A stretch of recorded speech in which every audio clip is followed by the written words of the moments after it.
Hoje é dia 23 de fevereiro.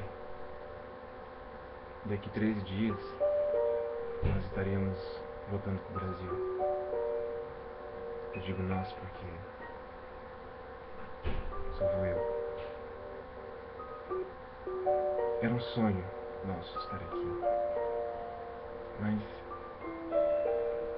acho que o sonho se foi um pouco junto com o John. O John era um cara muito alegre, muito feliz.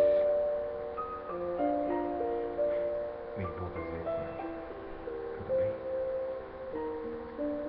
E hoje eu acho que esse sonho acabou porque eu fui na igreja.